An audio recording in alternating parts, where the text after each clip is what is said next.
దూరదర్శన్ ప్రేక్షకులకు స్వాగతం. ఈ రోజు సమాజంలో అన్ని రంగాలలో మార్పు అనివార్యమవుతోంది. ఈ మార్పు ఎలాంటి ప్రభావం చూపెడుతోంది? ఈ వ్యవస్థలలో వస్తున్న మార్పు ఎటువైపు దారితీస్తోంది? ఈనాటి టాక్ షోలో మనం చర్చించబోయే అంశం వృత్తిరీత్యా ఉపాధి అవకాశాలు. ఈ చర్చలో పాల్గొనడానికి ఇద్దరు ప్రముఖులు విచ్చేశారు. ముందుగా వారిని పరిచయం చేసుకుందాం. డాక్టర్ ఎన్వి సురేంద్రబాబు ఎన్ఆర్ఐలో ప్లేస్మెంట్ ఆఫీసర్ గా వర్క్ చేస్తున్నారు. గొట్టిపాటి రామకృష్ణ గారు సీనియర్ న్యాయవాది. అలాగే ఈనాటి కార్యక్రమంలో పాల్గొనడానికి కొంతమంది యువత కూడా మనతో ఉన్నారు. ముందుగా ఈ కార్యక్రమాన్ని సురేంద్రబాబు గారితో ప్రారంభిద్దాం. సురేంద్రబాబు గారు, ఈ రోజుల్లో లక్షల మందిలో విద్యార్థులు ఇంజనీరింగ్ చదువుతున్నారు. కానీ పారిశ్రామికవేత్తలు నిపుణుల కొరత అని అంటున్నారు. దీనికి ప్రధాన కారణం విద్యా విధాన లోపం అంటారా, లేదంటే అధ్యాపకుల బోధనా లోపము అంటారా? మీరు చెప్పినట్టు ఆంధ్ర రాష్ట్రంలో అయితే ఏమి, తెలంగాణ రాష్ట్రంలో అయితే ఏమి, మొత్తం 720 కళాశాలల్లో సుమారు సంవత్సరానికి 3,20,000 మంది ఇంజనీరింగ్ విద్యార్థులు ప్రతి సంవత్సరం ఉత్తీర్ణులవుతూ బయటికి వస్తున్నారు. కానీ వీళ్ళల్లో ఎంతమంది ఉద్యోగ అవకాశాలకి నైపుణ్యాలు కలిగి ఉన్నారనే విషయానిపై ప్రముఖ సాఫ్ట్వేర్ అసోసియేషన్ కంపెనీలు అయినటువంటి నాస్కామ్ పరిశోధన జరిపిన వల్ల నిజాలు ఏంటంటే, వీటిలో కేవలం 22% మంది విద్యార్థులు మటుకే ఈ ఎంప్లాయ్మెంట్ కి ఆపర్చునిటీస్ కి అర్హులుగా వాళ్ళు నిర్ధారించడం జరిగింది. ఇది ఎవరి లోపం అంటే, ఇద్దరి లోపం ఉంటుంది. మౌలిక వసతులు లేనటువంటి ఇంజనీరింగ్ కళాశాలలకి అనుమతులు ఇవ్వడం ద్వారా కేవలం వాళ్ళకి పాఠ్యాంశాలకే పరిమితం చేసి, కేవలం పాఠ్యాంశాలకే పరిమితం చేయడం ద్వారా వాళ్ళకి ఇండస్ట్రీలో ఏం జరుగుతుంది, వాళ్ళకి సాఫ్ట్వేర్ కంపెనీల్లో ఏం చేస్తారనే అవగాహన లేకపోవడం వల్ల విద్యార్థులకు సగం మందికి ఏం చేయాలో తెలియని పరిస్థితిలో, ఆందోళనలో ఏదో ఒక పరిశ్రమలో వాళ్ళు ఉద్యోగ అవకాశాల కోసం వెతుక్కుంటున్నారు. కానీ ఇండస్ట్రీ నుంచి తప్పు కూడా ఎలా ఉంది అంటే, కేవలం వాళ్ళు ఆ రిక్రూట్మెంట్ ఉన్న ఆ సీజన్లో తప్ప కాకుండా మిగతా విషయాల్లో, మిగతా రోజుల్లో వాళ్ళు విద్యార్థుల యొక్క అంశాలపై వాళ్ళు కాలేజీకి, కళాశాలకు వచ్చి ఇండస్ట్రీస్లో ఏమేం జరుగుతుంది, ఇలాంటి రిక్వైర్మెంట్ ఉన్నప్పుడు మనము ఎలాంటి ఉపాధి అవకాశాలు, ఎలాంటి స్కిల్ సెట్ పెంచుకోవాలన్న ఉద్దేశం విద్యార్థులు ఇంటరాక్షన్లప్పుడు, సెమినార్లప్పుడు కానీ తెలిసినప్పుడు మనకు ఆటోమేటిక్గా ఈ ఇండస్ట్రీ ఇన్స్టిట్యూట్ మధ్య గ్యాప్ అనేది తగ్గడం ద్వారా ఉపాధి అవకాశాలు కల్పించడం జరుగుతుంది. కేవలం ఒకరి తప్పు అనేది కాకుండా ఇది ఇండస్ట్రీ ఇన్స్టిట్యూట్ మధ్య సమన్వయంతో కుదిరినప్పుడు ఈ విధమైనటువంటి ఉపాధి అవకాశాల్లో ఎటువంటి లోపాలు ఉన్నాయి, ఎటువంటి అవకాశాలు మనము ఈ స్కిల్ సెట్ ఉంటే తీసుకోవచ్చు అనేది మనం చేయడం జరుగుతుంది. రామకృష్ణ గారు, ప్రపంచీకరణ నేపథ్యంలో ఈ విద్యా విధానంలోని పాఠ్యాంశాలు అవసరాలకు తగినట్టుగా లేదు అనే ఒక అభిప్రాయం ఉంది. మీరేమంటారు? ఈరోజు కెరీర్ ని, వృత్తిని అంటే ప్రొఫెషన్ ని రెండింటినీ కూడా వేరువేరుగా చూస్తే, కెరీర్ ని బిల్డప్ చేయడానికి ఈ రోజు ఉన్నటువంటి పాఠ్యాంశాలు సరిపోతాయా అంటే వాస్తవానికి అంటే దీనిలో చాలా ఉన్నాయి. కెరీర్ ని బిల్డప్ చేయడానికి కేవలం నాలెడ్జే కాదు, కేవలం సబ్జెక్టే కాదు, సెన్స్ అన్నీ కూడా అన్నీ ఉంటేనే కెరీర్ బిల్డప్ అవుతుంది. ఒక వృత్తి, ప్రొఫెషన్ అనేది కేవలం దానిలో పరిజ్ఞానం ఉంటే సరిపోతుంది. ఈరోజు పాఠ్యాంశాలు వృత్తికి సంబంధించిన నైపుణ్యాన్ని బోధించే విధంగానే ఉన్నాయి, కానీ కెరీర్కి సంబంధించినటువంటి నైపుణ్యాన్ని, కెరీర్కి సంబంధించినటువంటి వాళ్ళ బిల్డ్ చేసుకోవటానికి కావాల్సినటువంటి నైపుణ్యాన్ని, బోధనని ఈరోజు పాఠ్యాంశాలు లేవనేది వాస్తవం. ఈరోజు ఆ విధంగా అంటే గతంలో చూసినట్లయితే చిన్నప్పటి నుంచి కూడా మోరల్ క్లాసెస్ అని పెట్టేవాళ్ళు, అదేవిధంగా రిమైనింగ్ ఇష్యూస్ మీద అంటే ఏ విధంగా రెస్పాండ్ అవ్వాలనేది కూడా చిన్నప్పటి నుంచి చెప్పేవారు. ఇవన్నీ కూడా ఈరోజు పాఠ్యాంశాల్లో ఒక్కొక్కటి తప్పుకుంటా ఉన్నాయి. అంటే వ్యాయామంతో సహా ఇది కూడా కెరీర్ బిల్డప్కి వ్యాయామం కూడా ఉపయోగపడుతుంది. కానీ వృత్తికి వచ్చేటప్పటికి ఏ వృత్తి అన్నా కానివ్వండి, అది ఇంజనీరింగ్ కానివ్వండి, డాక్టర్ కానివ్వండి, లేదంటే మేనేజ్మెంట్ కోర్సులు కానివ్వండి, ఇతర వృత్తి అనేది ఏ పనైనా కూడా ఈరోజు విద్యార్థులందరినీ కూడా పూర్తిగా వృత్తి మీద సంబంధించిన పరిజ్ఞానానికి మాత్రమే మనం సంపాదించాలనే ఉద్దేశంతో పాఠ్యాంశాలు ఆ విధంగానే ఉన్నాయి, బోధించేటువంటి బోధనా సిబ్బంది ఆ విధంగానే ఉన్నారు. ఈరోజు ఆ విధంగా ఉండటం వల్ల చాలా మంది విద్యార్థులు, పరిజ్ఞానం ఉన్న విద్యార్థులు కూడా వృత్తిలో రాణించగలుగుతున్నారు, కానీ కెరీర్ని బిల్డప్ చేసుకోలేకపోతున్నారు. వాస్తవానికి మనం చూస్తే ఈరోజు ఒక ఇంజనీర్, అది సివి రామన్ గారు కావచ్చు, లేదంటే అమర్త్య సేన్ గారు కావచ్చు, ఇట్లా వీళ్ళందరూ కూడా అంత పరిజ్ఞానం వీళ్ళందరిలో కూడా ఉంటుంది. కానీ కెరీర్ని బిల్డప్ చేయడంలో వీళ్ళ మధ్య ఉన్న వ్యత్యాసం ఇది ఉంది. అది ఈ పాఠ్యాంశాల్లో ఖచ్చితంగా మార్పు రావాల్సినటువంటి అవసరం ఉందనేది నా యొక్క ఆలోచన. సురేంద్ర బాబు గారు మీరేమంటారు? అంటే రామకృష్ణ గారు అన్నారు వృత్తిలో రాణిస్తున్నారు కానీ స్టూడెంట్స్ కెరీర్ పరంగా రాణించట్లేదు అంటున్నారు. మీ కాలేజీలో చాలా మంది స్టూడెంట్స్ ఉన్నారు కదా, వారి గురించి మీరేమంటారు? కెరియర్ పరంగా వాళ్ళు రాణించాలంటే ఇండస్ట్రీ అవసరాలను గుర్తించి దానికి సంబంధించినటువంటి కోర్సులు తయారు చేసుకున్నటువంటి విద్యార్థులని ఇప్పుడు ఇండస్ట్రీ ఎక్కువ ఆహ్వానిస్తుందండి. ఎప్పుడైతే వాళ్ళ కెరియర్ బిల్డప్ చేయాలంటే long term association with the company అనేది ఎప్పుడు ఉంది. ఈరోజు కేవలం స్వల్ప ప్రయోజనాల కోసం కంపెనీ మారడం ద్వారా, వేరు వేరు కంపెనీలు మారడం వల్ల వాళ్ళ కెరియర్ అనేది బిల్డప్ అవ్వకుండా అక్కడితో ఆగిపోతుంది. కేవలం ఈ రోజు ఒక సాఫ్ట్వేర్ కంపెనీలో యావరేజ్ ఎంప్లాయీ టెన్యూర్ కేవలం 6 నెలల నుంచి సంవత్సరం లోపలే ఉంది. ఎప్పుడైతే వాళ్ళు ఎక్కువ కాలం ఒక పర్టికులర్ ఇండస్ట్రీతో వాళ్ళ కెరియర్ని బిల్డ్ చేసుకుంటారో వాళ్ళకి ఉపయోగపడే విధంగా ఉంటుంది. అదేవిధంగా ఇండస్ట్రీకి కూడా అది ఉపయోగపడి ఎన్నో అద్భుత విజయాలు, అద్భుత ఆవిష్కరణలకు నాందిగా పలుకుతున్నది. అందరికీ నమస్కారం. నా పేరు లక్ష్మణ్. నేను ఎన్ఆర్ ఇన్స్టిట్యూట్ ఆఫ్ టెక్నాలజీలో ట్రిపుల్ విభాగంలో 4వ సంవత్సరం చదువుతున్నాను.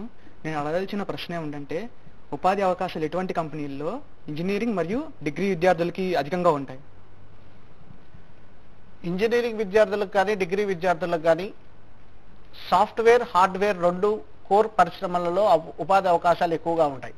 కానీ ఎక్కువగా ఉపాధి అవకాశాలు మెండుగా ఉండేది సాఫ్ట్వేర్ కంపెనీలని మనం చెప్పవచ్చు. ఎందుకంటే వాళ్ళ రిక్రూట్మెంట్ అంతా వేలల్లో ఉంటుంది. కానీ ఆ వేలల్లో రిక్రూట్మెంట్ ఉన్నప్పుడు ఆ ఇండస్ట్రీస్కి అనుగుణంగా ఆ ఆంగ్ల భాష పరిజ్ఞానం, వాళ్ళ సబ్జెక్ట్ స్కిల్స్ని ఎంచుకునే విధంలోనే ఈ ఇంజనీరింగ్ డిగ్రీ స్కిల్స్ అనేవి మనకు ఉపయోగపడుతుంది. ఇంకా కోర్ ఇండస్ట్రీస్కి వస్తే ఈ రోజు నేటి యువత కష్టపడకుండా కేవలం వైట్ కాలర్ జాబ్స్కి అలవాటు పడుతున్నారు. అందువల్లే కోర్ ఇండస్ట్రీ వైపు యువత మొక్కుజొడ్లలో. ఎగ్జాంపుల్ చెప్తాను. ఒక మెకానికల్ ఇంజనీర్ ఒక ఉద్దేశంతో ఆ ఇంజనీరింగ్ బ్రాంచ్ ఎంపిక చేసుకొని చివరికి తన కెరియర్ని సాఫ్ట్వేర్తో ఎండ్ చేస్తున్నారు. ఇలాగా చదవడం వల్ల మన దేశానికి ఎంతో నష్టం కలుగుతుంది. స్వల్ప ప్రయోజనం కోసం అతని యొక్క కెరియర్ బాగుంటుంది కానీ దేశానికి ఎంతో నష్టం కలుగుతుంది. ఎందుకంటే ఎంతో మహామహోన్న ఇంజనీర్లు పుట్టిన ఈ దేశంలో ఒక మెకానికల్ ఇంజనీర్, ఒక సివిల్ ఇంజనీర్ తిరిగి మళ్ళా సాఫ్ట్వేర్ ఇండస్ట్రీకి రావడానికి కారణం ఏంటంటే ఆ ఫ్యాన్సీ కలర్ జాబ్స్ వల్ల, ఆ ఫ్యాన్సీ కలర్ ఉద్యోగాల వల్ల వాళ్ళ యొక్క కోర్ ఇండస్ట్రీ వైపుకు దూరం అవుతున్నారు. ఈ విధంగా చేయడం వల్ల మన దేశాభివృద్ధి కుంటుపడుతుంది. మన జపాన్ చూసుకోండి. జపాన్ లాంటి దేశాల వద్ద కూడా ఏ ఇండస్ట్రీలో వాళ్ళు ఎక్సీడ్ అవుతారో, ఏ ఇండస్ట్రీలో వాళ్ళు చదువుతారో ఆ ఇండస్ట్రీలోనే వాళ్ళు ఎక్సీల్ అవ్వడానికి ఉపయోగపడతారు. అందుకనే జపాన్ నూతన ఆవిష్కరణలకు ఎప్పుడు కూడా నాందికి ముందంజలో ఉంటుంది. కాబట్టి సాఫ్ట్వేర్ రంగంలో ఉపాధి అవకాశాలు ఉంటాయి, కోర్ రంగంలో ఉపాధి అవకాశాలు ఉంటాయి. ఎవరికి అనుగుణంగా వాళ్ళు ఆ ఉపాధి అవకాశాలు ఎంపుకొని చేసుకుంటే దానిలో ఎక్సీడ్ అవ్వడానికి ప్రయత్నిస్తే మంచిది. Thank you sir.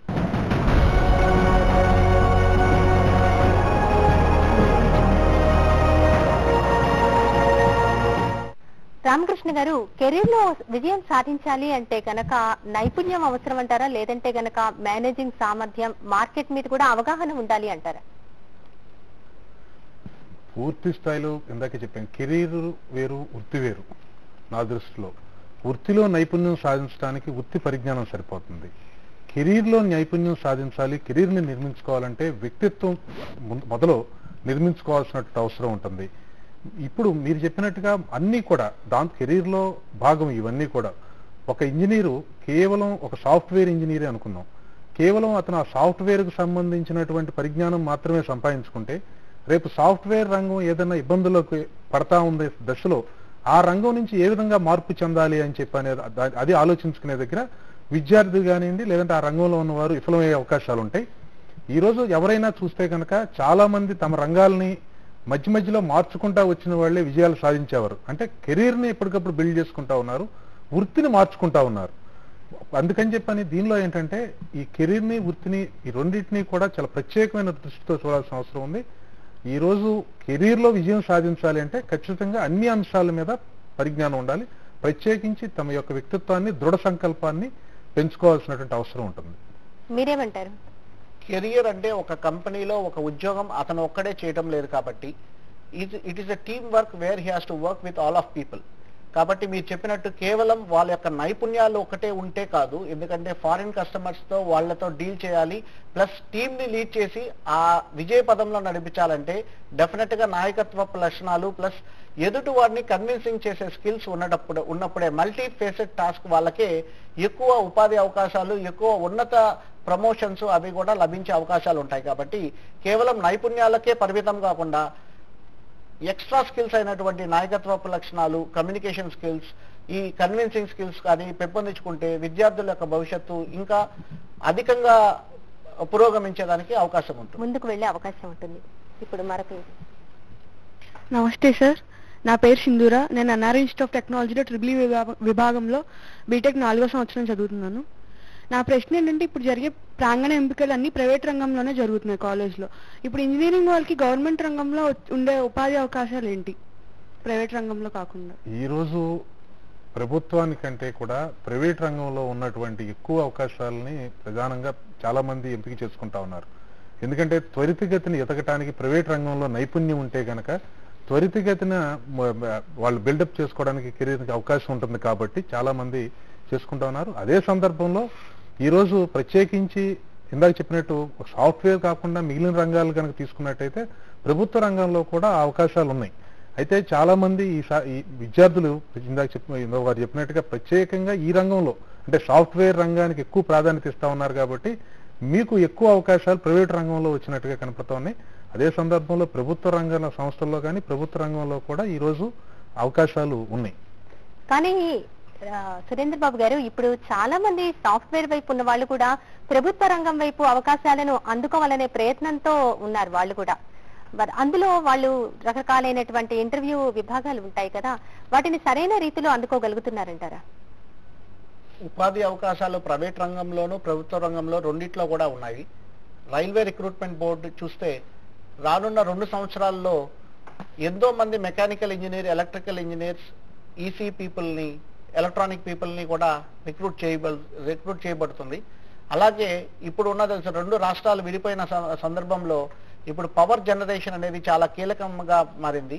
దీనికి కొత్త ప్రాజెక్టులు, కొత్త జెన్కోలు, ఎన్టీపీసీలు ఇవన్నీ కావాలి అంటే ఖచ్చితంగా యువ ఇంజనీర్లు, electrical engineers, AE jobs, DE jobs కూడా ఎన్ని అవకాశాలు ఉంటాయి. కేవలం ప్రైవేట్ సంస్థల్లో ఉపాధి అవకాశాలు కల్పించడం ద్వారా ఎదుగుదల ఫాస్ట్ ఉంటుందన్న ఒక విద్యార్థుల యొక్క భ్రమ వల్ల ఈ ఇంజనీరింగ్ విద్యార్థులు ఎక్కువగా ప్రైవేట్ సంస్థల వైపే చూస్తున్నారు. కేవలం స్కిల్ సెట్ ఉన్నప్పుడు ఉపాధి అవకాశాలు బ్యాంకింగ్ రంగంలో ఉన్నాయి, ప్లస్ ఉపాధి అవకాశాలు రైల్వే రంగంలో ఉన్నాయి. ఇవన్నీ కూడా అందిపుంచుకున్నప్పుడు సమగ్రాభివృద్ధి జరిగి మనము దేశాభివృద్ధికి కూడా తోడ్పడగలం. అందరికీ నమస్కారం. నా పేరు శోనా. నేను ఎన్ఆర్ఐ కాలేజ్లో ఈసీ విభాగంలో చదువుతున్నాను. నా ప్రశ్న ఏంటి అంటే, సర్టిఫికేషన్ కోర్సెస్ చేస్తే ఉపయోగం ఉంటుందని మీరు అనుకుంటున్నారా? మంచి ప్రశ్న అడిగారండి. మీకు ఆల్రెడీ చెప్పాను, 720 కళాశాలలో నుంచి 3,20,000 మంది విద్యార్థులు ప్రతి సంవత్సరం బీటెక్ తో ఉత్తీర్ణులు అవుతున్నారు. ఇప్పుడు ప్రాంగణ ఎంపికలకి ఒక సంస్థ వచ్చి ఎంపిక చేసుకునేటప్పుడు వాళ్ళకి కొన్ని నిర్దిష్టమైన ప్రణాళికలలో, నిర్దిష్టమైన పద్ధతులలో జరుగుతూ ఉంటుంది. అది ఏంటంటే return test, group discussion, technical interview and HR interview. ఈ విధంగా రిటర్న్ టెస్ట్, టెక్నికల్ హెచ్ఆర్ ఇంటర్వ్యూలో అన్నిటికన్నా ముందర ఏంటంటే రెజ్యూమ్ ప్రిపరేషన్. ఈ రెజ్యూమ్ ప్రిపరేషన్ లో మీ యొక్క శక్తి సామర్థ్యాలు, దీనిలో యొక్క ప్రతిభా పాఠవాల గురించి క్లుప్తంగా సమాచార సంచికని రెజ్యూమ్ అంటారండి. ఆ రెజ్యూమ్ లో మీరు సర్టిఫికేషన్ చేయడం ద్వారా మిగతా విద్యార్థుల కన్నా ఎక్కువ అవకాశం, ఎక్కువ అందిపుచ్చుకునేదానికి అవకాశం ఉంటుంది. ఖచ్చితంగా ఈ రోజు కేవలం బీటెక్ డిగ్రీతో ఉద్యోగం వస్తుందనే భ్రమ అన్ని విద్యార్థులు మరియు తీసివేయాలి. ఎందుకంటే ఇప్పుడు టెక్నాలజీస్ రోజు రోజుకి మారిపోతున్నాయి కాబట్టి, మొబైల్ టెక్నాలజీస్, ఒకప్పుడు మనము సెల్ ఫోన్ ఎంతెంత పెద్ద ఫోన్లుగా చూసాము, ఇప్పుడు చూస్తే దాని సైజు, దాని యొక్క యాక్టివిటీ అంతా కూడా చారిపోతుంది. ఈ రోజు మొబైల్ టెక్నాలజీస్ అయినటువంటి బిగ్ డేటా కానీ, క్లౌడ్ కంప్యూటింగ్ కానీ, ఇవన్నీ లేటెస్ట్ టెక్నాలజీస్ పాఠ్యాంశాలకి భిన్నంగా, పాఠ్యాంశాల నుంచి బయటకు వచ్చి సర్టిఫికేషన్లు చేస్తే కంపల్సరీగా దాని యొక్క ప్రయోజనం అనేది అందిపుచ్చుకోవచ్చని నా అభిప్రాయం. రామకృష్ణ గారు, ప్రపంచ స్థాయిలో గుర్తింపు వచ్చేటువంటి స్థాయిలో మన విద్యా సంస్థలు లేకపోవడానికి గల కారణం ఏంటి? అంటే ఒకటి, విద్యా సంస్థలకు సంబంధించినట్టు దాని మీద ప్రధానంగా ప్రభుత్వాలు అందించాల్సినంత వనరులు అందించట్లేదు అనేది నా నిశ్చితాభిప్రాయం. 2, ఇక్కడ తమ నైపుణ్యానికి తగినంత పారితోషికం కానివ్వండి, గుర్తింపు కానీ రావటం లేదనే ఉద్దేశంతో చాలా మంది విజ్ఞానవంతులు, విద్యావేత్తలు ఇతర దేశాలకు తరలిపోవటం కూడా దీనిలో ప్రధానమైంది. అంటే ఈ 2 కూడా కోఆర్డినేషన్. అంటే ఇటు పక్క ప్రధానమైనటువంటి విజ్ఞానవంతులు తరలిపోవటం, ఇటు వాళ్ళ పట్ల ప్రత్యేకంగా దృష్టి కేంద్రీకరించలేకపోవటం కూడా ప్రభుత్వం ఈ రెండింటినీ కోఆర్డినేట్ చేసి సింక్రైజ్ చేస్తే తప్పితే ఇంతకుముందు, ఎందుకంటే గతంలో అన్నీ కూడా ఎక్కడెక్కడి నుంచో వచ్చి చదువుకున్నటువంటి ఈ భారతదేశంలో భరత భూమి మీద ఈ రోజు విదేశాలకు వెళ్ళి చదువుకుంటేనే నాణ్యమైన విద్య లభించుతుంది అనేటువంటి భావన ఉన్న సందర్భంలో దీని మీద ప్రత్యేకమైన దృష్టి సారించాల్సిన అవసరం ఉంది. రాబోయే సంవత్సరాల్లో ఖచ్చితంగా ఈ ప్రాంతంలో ఉన్నటువంటి లేదా ఈ భారతదేశంలో ఉన్నటువంటి విద్యా సంస్థలని అంతర్జాతీయ ప్రమాణాలకు అనుగుణంగా తీర్చిదిద్దటం కోసం కృషి చేయాల్సినటువంటి అవసరం అయితే ఉంది. ఈ విద్యా సంస్థల స్థాయి పెరగడానికి ఎలాంటి చర్యలు తీసుకోవాలంటారు సురేంద్ర బాబు గారు? ప్రభుత్వం మంచి అధ్యాపకులను నియమించి కేవలం పాఠ్యాంశాలకే పరిమితం కాకుండా మనకి రీసెర్చ్ అండ్ డెవలప్మెంట్ అనేది చాలా లోపిస్తుందండి. రీసెర్చ్ అండ్ డెవలప్మెంట్ పరిశోధన విభాగం మిగతా దేశాలతో పోలిస్తే పరిశోధనలు అనేవి చాలా తక్కువ జరుగుతాయి. ఇది ఎంతో వ్యయంతో కూడినటువంటి ఖర్చుతో కూడినటువంటి విషయం కాబట్టి చాలా ప్రభుత్వాలు దీనికి అంత ప్రయారిటీ ఇవ్వటం లేదని నా అభిప్రాయం.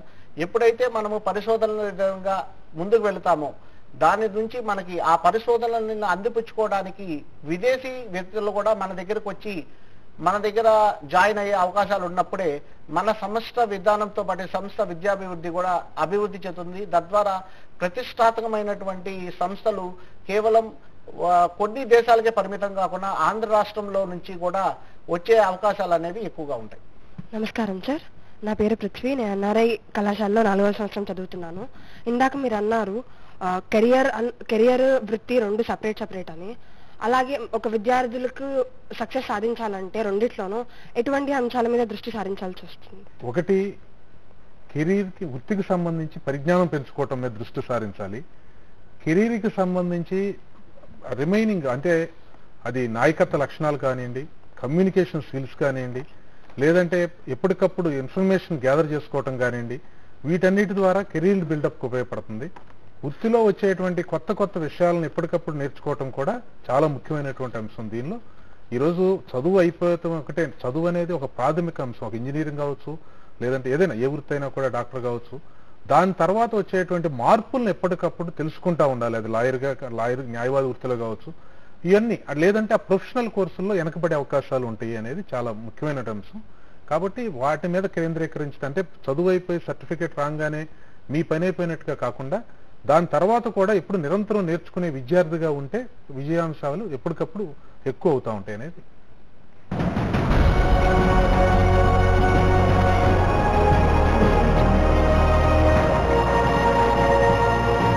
సురేంద్ర బాబు గారు, మరి మీరేమంటారు? విజయం సాధించాలి అంటే గనక ఎలాంటి టిప్స్ మీరు సూచిస్తారు స్టూడెంట్స్ కి? ప్రతి ఇంజనీరింగ్ విద్యార్థి నిత్య విద్యార్థి అయినప్పుడే మనము అభివృద్ధి అనేది సాధించగలం. సార్ చెప్పినట్టు టెక్నాలజీ అనేది నిమిషానికి మారిపోతూ వస్తుంది. కాబట్టి ఆ టెక్నాలజీ మారిపోయిన తర్వాత నేను ఈ 4 సంవత్సరాలు నేను బీటెక్ చదివాను, నా డిగ్రీ వచ్చేసింది, నాకు ఉద్యోగం వచ్చేసింది అని అక్కడికి ఆపేస్తే అతని ఎదుగుదల అక్కడతోనే ఆగిపోతుంది. కానీ మన లేటెస్ట్ టెక్నాలజీస్ ఏం జరుగుతున్నాయి, ప్రపంచీకరణలో ఇటువంటి టెక్నాలజీస్ ఎటువంటి ఉపయోగాలు, ఎటువంటి ప్రభావాలు చేస్తున్నాయని నిత్య అధ్యయనం చేయడం ద్వారా, అవి తెలుసుకోవడం ద్వారా, మనకి ఆ కాన్సెప్ట్ ఉండడం ద్వారా మనము మన మేధాశక్తిని పెంచుకోవడం ద్వారానే అభివృద్ధి అనేది సాధ్యమవుతుందని, ఎప్పుడు నిత్య అన్వేషి అయినప్పుడే మటుకే మనకి దేశాభివృద్ధి కూడా జరుగుతుందని, కేవలం పాఠ్యాంశాలకి పరిమితం కాకుండా, పాఠ్యాంశాలకి ఎందుకంటున్నారంటే కేవలం బుకిష్ నాలెడ్జ్లో కేవలం ఒక 10 సంవత్సరాల బిఫోర్ డేటా మనకే ఉంటుంది. ఇంటర్నెట్ ద్వారా, అంతర్జాలం ద్వారా మనము ఎక్కువ ఇన్ఫర్మేషన్ అనేది ఇప్పుడు ఫింగర్ టిప్స్ లో ఉంది. ఫింగర్ టిప్స్ లో ఉండడం ద్వారా మనం దాన్ని ఆస్వాదించి దాని నుంచి మన కొత్త విషయాలని పరిశోధించి దాని నుంచి డెవలప్ చేస్తే ఎన్నో నూతన ఆవిష్కరణలు కూడా డెవలప్ అవుతాయి. అన్ని విషయాలు తెలుసుకునే అవకాశం ఉంటుంది. ఇప్పుడు అందరికీ నమస్కారం, నా పేరు శివకుమార్. నేను ఎన్ఆర్ఐ ఇన్స్టిట్యూట్ ఆఫ్ టెక్నాలజీలో ఈసీ విభాగంలో 4వ సంవత్సరం చదువుతున్నాను. నా ప్రశ్న ఏంటంటే, ఇంగ్లీష్ భాష యొక్క ప్రాముఖ్యత ప్రాంగణ ఎంపికల్లో ఎంతవరకు ఉంటుంది? మంచి ప్రశ్న అడిగారు. మీరు చూస్తే 720 కళాశాలల్లో అన్నీ కూడా 90% ఆఫ్ కళాశాలలు గ్రామీణ వాతావరణంలో ఉన్నటువంటి కళాశాలలు. అంటే విద్యార్థులు వచ్చే వాళ్ళు కూడా గ్రామీణ వాతావరణ విద్యార్థులు ఒక 50 to 60% ఉండడం ద్వారా వాళ్ళకి ఈ ఆంగ్ల భాష పరిజ్ఞానం అనేది ఉంటుంది, కానీ కేవలం అది చదవడం వరకు రాయడం వరకు ఉంటుంది, కానీ స్పీకింగ్ ఇంగ్లీష్ అనేది ఉండదు. మీరు చూస్తే ఇప్పుడు తీసుకున్నటువంటి అన్ని బహుళజాతి సంస్థలు అన్నీ కూడా మల్టీనేషనల్ కంపెనీస్ అంటారు. వాళ్ళ యొక్క కార్యకలాపాలు 4-5 దేశాలలో విస్తారంగా జరుగుతున్నాయి. కాబట్టి మీరు ఫారిన్ క్లయింట్స్ తో కూడా మాట్లాడాల్సినటువంటి అవసరం ఉంటుంది. మీరు ఎంత టెక్నికల్ స్కిల్స్ ఉన్నా, ఎంత హార్డ్ వర్కింగ్ ఉన్నా కూడా మీకు తెలిసిన విషయాన్ని నలుగురితో కమ్యూనికేట్ చేసుకోలేనప్పుడు దాని యొక్క ఉపయోగం ఉండదు. ఇలాంటి సమయంలోనే ఆంగ్ల భాష యొక్క ప్రాముఖ్యత వస్తుంది. అందుకని ఇప్పుడు బిజినెస్ ఇంగ్లీష్ అనే కొత్త పదాన్ని కంపెనీలు కూడా ముందుకు తీసుకొని వస్తున్నాయి. టెక్నాలజీ అనేది ఒక 4 నెలలు 5 నెలలు ట్రైనింగ్ ఇచ్చి మీకు నేర్పించగలరు, కానీ కమ్యూనికేషన్ స్కిల్స్ అనేవి కేవలం 1 రోజులో 2 రోజుల్లో వచ్చే కాదు. అది నిత్యం ఆంగ్ల భాష పరిజ్ఞానం పెంచుకోవాలంటే ఆంగ్ల దినపత్రికలు రోజు చదువుకోవాలి. నిత్యం మీ ఫ్రెండ్స్ తో అన్నిటిలో కూడా ఇంగ్లీష్ లో కన్వర్స్ చేసుకోవడం వల్ల, అందుకనే ఇప్పుడు చాలా కళాశాలలు రూల్ ఆఫ్ లాంగ్వేజ్ అనేది ఇంప్లిమెంట్ చేస్తున్నాయి. రూల్ ఆఫ్ లాంగ్వేజ్ అంటే కంపల్సరీగా ఇంగ్లీష్లోనే ఆంగ్ల భాషలోనే మాట్లాడుకోవడం వల్ల ఆ ఫియర్, ఆ తప్పులు అనేది ఏదైనా ఉంటే మీరు సర్దిదిద్దుకొని నెక్స్ట్ ఫ్యూచర్ లో వచ్చేటప్పటికి మీరు కరెక్ట్ గా ఉంటారని చెప్పి ఆ ఆంగ్ల భాషని ఎక్కువ మంది విద్యార్థులకి అవలంబించడం జరుగుతుంది. కాబట్టి ఆంగ్ల భాష యొక్క ప్రయోజనం, ఆంగ్ల భాషలో మాట్లాడడం వల్ల, తెలుగు మాట్లాడొద్దు అంటం లేదు, తెలుగు కూడా మాట్లాడండి, కానీ ఆంగ్ల భాష ప్రయోజనం వల్ల మల్టీనేషనల్ కంపెనీస్ లో బహుళజాతి సంస్థల్లో ఫారిన్ కస్టమర్స్ తో ఇంటరాక్షన్ అప్పుడు కీలకం అవుతుంది. కాబట్టి అదే కొల్లబద్దగా తీసుకొని మీ యొక్క సెలక్షన్ అనేది జరుగుతుంది. కాబట్టి ఆంగ్ల భాష యొక్క పట్టు అనేది ప్రాంగణ ఎంపికలలో కీలకమని చెప్పొచ్చు. అలాగే మీరు ప్రాంగణ ఎంపికలలో ఆంగ్ల భాష ముఖ్యం అన్నారు కదా సురేంద్రబాబు గారు. అట్లాగే ఇప్పుడు ఇలాంటి ప్రాంగణ ఎంపికల్లో అయిన తర్వాత గ్రూప్ డిస్కషన్స్ అనేది కూడా ఇప్పుడు పెట్టడం జరుగుతోంది. మరి ఈ గ్రూప్ డిస్కషన్స్ లో విద్యార్థులు ఎవరు ముందు మాట్లాడితే వాళ్ళదే పైచేయిగా నిలుస్తోంది కదా, దానికి ఎలాంటి కేర్ తీసుకోవాలంటారు స్టూడెంట్? గ్రూప్ డిస్కషన్ కేవలం ఆంగ్ల భాష యొక్క పరిజ్ఞానం పరిశీలించే ఒక బృంద చర్చ మాత్రమే కాదు, దాని యొక్క నాయకత్వ లక్షణాలు, మిగతా వాళ్ళతో కలిసి ఎలాంటి టీం వర్క్ లీడ్ చేయగలుగుతున్నారు. ఎందుకంటే రేపు వీళ్ళు ఉద్యోగం చేసినప్పుడు వీళ్ళ టీంలో ఒక 40 మందో 50 మందితో ఉద్యోగంతో సహంతో కలిపి ఉద్యోగం చేయాల్సినటువంటి అవసరం ఉంటుంది. అలాంటప్పుడు ఆ నాయకత్వ లక్షణాలు ఉండడం ద్వారానే మన టీం లీడ్ చేయడం జరుగుతుంది. టీం లీడ్ చేయడం ద్వారా ఈ బృంద చర్చలో కాన్సెప్ట్ ఎట్లా మనము టేక్ ఇట్ ఫార్వర్డ్ చేస్తున్నాము, దానివల్ల కన్క్లూజన్ ఏం చేస్తున్నాము, మన థాట్ ప్రాసెస్ ఎట్లా ఉంది. ఒక విషయం ఆలోచించేటప్పుడు ఆ 10 మంది ఆ ఒక విషయాన్ని 10 రకాలుగా ఆలోచిస్తారు. ఆ 10 రకాలుగా ఆలోచించేవాడు ఏ విధంగా ఆలోచిస్తే కంపెనీకి బెనిఫిట్ వస్తుందనే వాళ్ళ నుంచి ఎంపిక చేసుకోవడానికి కోసమే ఈ బృంద చర్చలు అనేది పెట్టడం జరుగుతుంది. ఆంగ్ల భాష పరిజ్ఞానం, ఆంగ్ల భాష యొక్క పట్టు దీంట్లో ఒక కీలకం పాత్ర వహించవచ్చు, కానీ కేవలం బృంద చర్చలో ఆంగ్ల భాష ఇంగ్లీష్ మాట్లాడడం ద్వారానే ఎంపిక అవుతారనే లేదు. మనము ఆ ఇచ్చిన టాపిక్ ని ఎట్లా అర్థం చేసుకుంటున్నాం, దాని కన్క్లూజన్ ఎట్లా చేస్తున్నాం, మిగతా వాళ్ళని ఎట్లా కన్విన్స్ చేస్తున్నాం, మిగతా వాళ్ళని ఎట్లా లీడ్ చేస్తున్నాం, ఆ నాయకత్వ లక్షణాలు అన్నిటినీ క్షుణ్ణంగా పరిశీలించి ఈ గ్రూప్ డిస్కషన్ అనేది, ఈ బృంద చర్చ అనేది 2వ విభాగంలో క్యాంపస్ ఇంటర్వ్యూల్లో రిటర్న్ రాత పరీక్ష అయిన తర్వాత గ్రూప్ డిస్కషన్ అనేది కంపెనీ పెట్టడం జరుగుతుంది. దాని ద్వారా ఎంపికలలో నుంచి నెక్స్ట్ స్టేజ్ కి తీసుకోపోవడం జరుగుతుందండి. రామకృష్ణ గారు, ఇది వరకటి కాలంలో ఇంటర్వ్యూ అనేది ఎలా ఉండేదంటే వాళ్ళ ఇంజనీరింగ్ చదివిన వెంటనే మామూలుగా ఇంటర్వ్యూ అయిపోయి వాళ్ళు అవకాశాన్ని అందుకుపుచ్చుకునేవారు. కానీ ఇప్పటి కాలంలో రకరకాలైనటువంటి పద్ధతుల్లో ఇంటర్వ్యూలు చేయడం జరుగుతోంది అంటారు. ఈ పద్ధతినే ఫాలో అవ్వాలి అంటారా, లేదంటే ఎలాంటి పద్ధతి అయితే బాగుంటుంది, వాళ్ళు తొందరగా విద్యార్థులు ఉపాధి అవకాశాలు అందిపుచ్చుకోగలరంటారు? గతంలో అంటే వీళ్ళు ఎంపిక చేసు నిరుద్యోగులు లేదంటే విద్యార్థులు ఎంపిక చేసుకునేటటువంటి సంస్థలు తక్కువ ఉండేవి. సంస్థలకి అప్పుడు చాలా మంది విద్యార్థులు తక్కువ ఉండేవాళ్ళు, అంటే అటువంటి అర్హతలు కలిగిన వాళ్ళు తక్కువ ఉండేవాళ్ళు. అంటే ఈ రెండు కూడా. కానీ ఇప్పుడు వీళ్ళ యొక్క శాతం పెరిగింది, ఉపాధి అవకాశాలు కల్పించే సంస్థల శాతం పెరిగింది. కాబట్టి ఒక్కొక్క సంస్థ ఒక్కొక్క దానికి ప్రయారిటీ ఇస్తూ ఉంటుంది. ఇప్పుడు మనం చూస్తే ఉదాహరణకి కొన్ని సంస్థలు వాళ్ళ పని ఎప్పుడైనా చేసుకోవచ్చు, మధ్యలో మధ్యాహ్నం ఆఫీస్కి వెళ్ళొచ్చు, లేదంటే ఇంట్లో ఉండి ఆ పని చేసుకోవచ్చు. ఇలా కొన్ని సంస్థలు వాళ్ళకి ఇచ్చిన పనిని పూర్తి చేయాలి. కొన్ని సంస్థలు సమయ పాలనకి ఇస్తూ ఉంటాయి, కొన్ని సంస్థలు వ్యక్తిత్వానికి ప్రాముఖ్యత ఇస్తూ ఉంటాయి. అంటే ఒక్కొక్క సంస్థ ఒక్కొక్క దీన్ని లెవెల్ బేస్గా పెట్టుకుంటా ఉంది. కాబట్టి వాళ్ళు ఎందుకంటే వాళ్ళ ఎంపికకి కావాల్సిన విధంగా కొంతమంది బాగా టాకింగ్ స్కిల్స్ ఉన్న వాళ్ళని ఎంపిక చేసుకుంటారు, కొంతమంది బాగా మీ రిమైనింగ్ స్కిల్స్, అట్లా డిఫరెంట్ ఆఫ్ స్టేజెస్. అందుకోసం అని చెప్పి ఈ చర్చలు, ఇప్పుడు బంధు చర్చలు కానివ్వండి, లేదంటే ఇతర ఇంటర్వ్యూలు కానివ్వండి, ఇంకా ఇతరత్ర కానివ్వండి, వడపోత అంతా కూడా వాళ్ళ సంస్థలకి నిర్వహణకి వాళ్ళకి ఏ విధంగా కావాలి అని చెప్పి మేనేజ్మెంట్ నిర్ణయం తీసుకుంటుందో దానికోసం అని చెప్పని ఇంత యొక్క జరుగుతూ ఉంది. ఇదివరకు ఏంటంటే కేవలం ఉద్యోగం కోసం ఉద్యోగానికి తీసుకుంటున్నాం కాబట్టి ఉద్యోగ అర్హతలు మాత్రమే పరిశీలించేవారు. ఇప్పుడు మిగిలినటువంటి అర్హతలన్నీ కూడా పరిశీలిస్తూ ఉన్నారు. అంటే సామర్థ్యం ఉన్న వాళ్ళని సంస్థలు తీసుకోవడం జరుగుతోంది అని అంటారు. సామర్థ్యంతో పాటు వాళ్ళకి కావాల్సినటువంటి క్వాలిఫికేషన్స్, కేవలం డిగ్రీ ఉండటమే కాకుండా అదర్ క్వాలిఫికేషన్స్ లో వాళ్ళకి ఏదో కొన్ని రిక్వైర్మెంట్స్ పెట్టుకుంటున్నారు, ఒక్కొక్క సంస్థ ఒక్కొక్క రిక్వైర్మెంట్. అది దానికోసం అని చెప్పని కూడా వీళ్ళు డిఫరెంట్ ఆఫ్, అంటే వాళ్ళకి కావాల్సిన స్ట్రక్చర్ ఉందా లేదా అనేది ఇట్లా ఆలోచన చేసుకుంటా ఉన్నారు. దీనికి అనుగుణంగా స్టూడెంట్స్ కి దానికి అనుగుణమైనటువంటి బోధనా పద్ధతుల్ని మీరు నేర్పిస్తున్నారంటారా సురేంద్ర బాబు గారు? ఖచ్చితంగా మేడం. ఎందుకంటే 2వ సంవత్సరం నుంచే ఆంగ్ల భాష అనేది కంపల్సరీ చేసి JNTU జవహర్లాల్ నెహ్రూ టెక్నాలజికల్ యూనివర్సిటీలో English communication lab, advanced communication lab, group డిస్కషన్లు ఇవన్నీ కూడా వాళ్ళ పాఠ్యాంశాల్లోనే చేసింది. అదే విధంగా కేవలం కమ్యూనికేషన్ స్కిల్సే కాకుండా నాయకత్వ లక్షణాలు కూడా, మన టీమ్ స్పిరిట్, టీం వర్క్ కోసం కూడా కొన్ని ప్రత్యేక కార్యక్రమాలు, పజిల్స్, వాటిని టీమ్ సాల్వ్, ట్రెజర్ హంట్స్, ఇవన్నీ కూడా చేయడం ద్వారా విద్యార్థుల యొక్క ఆ నైపుణ్యాలను వెలికి తీసేదానికి ఎంతో అవకాశాలు ఉన్నాయి. ఆ విధంగానే ఇంజనీరింగ్ కళాశాలలు కూడా ముందుకు వెళ్తున్నాయి. అందరికీ నమస్కారం. నా పేరు జశ్వంత్. నేను NRI ఇన్స్టిట్యూట్ ఆఫ్ టెక్నాలజీలో ECE విభాగంలో 4వ సంవత్సరం చదువుతున్నాను. ఇంజనీరింగ్ విభాగంలో చాలా శాఖలు ఉన్నాయి, ఎలక్ట్రానిక్స్ అని, కమ్యూనికేషన్, ఇంకా కంప్యూటర్స్ అని. ఈ అన్ని విభాగాల్లో ఏ విభాగం తీసుకుంటే ఎక్కువ ఉద్యోగ అవకాశాలు ఉంటాయి అంటారు? అంటే ఈ విభాగం ప్రత్యేకత ఆ విభాగానికి ఉంటుంది. ఒక కమ్యూనికేషన్స్ పెరుగుతూ ఉంది, కమ్యూనికేషన్స్ మెకానికల్ అవసరాలు మెకానికల్కి ఉన్నాయి. అదేవిధంగా ఇందాక చెప్పినట్టు రైల్వేస్, వాటికి సంబంధించి ఎలక్ట్రికల్, వాటికి మెకానికల్కి సంబంధించి, అట్లా ఎలక్ట్రికల్కి సంబంధించి పెరుగుతూ ఉన్నాయి. సివిల్కి సంబంధించి చాలా ఇంజనీర్ల కొరత గత 3-4 సంవత్సరాల నుంచి సివిల్ డిమాండ్ పెరిగింది. సివిల్కి కోర్స్కి చాలా డిమాండ్ పెరిగింది. అంతకుముందు సివిల్ అంటే ఎవరు తీసుకునేవాళ్ళు కాదు, పెద్దగా ఉండేది. కానీ ఇప్పుడు 4-5 సంవత్సరాల క్రితం నుంచి నేను నా అబ్జర్వేషన్ లో గమనించింది, సివిల్కి చాలా డిమాండ్ పెరిగింది. అంటే దేని ప్రాముఖ్యత దాందే. ఏ ప్రభుత్వం అయినా లేదంటే ఏ సంస్థ అయినా కేవలం విద్యని ఒకదానికే ప్రాముఖ్యత అనేది ఉండదు, అన్నిటికీ కూడా ప్రాముఖ్యత ఉంటుంది.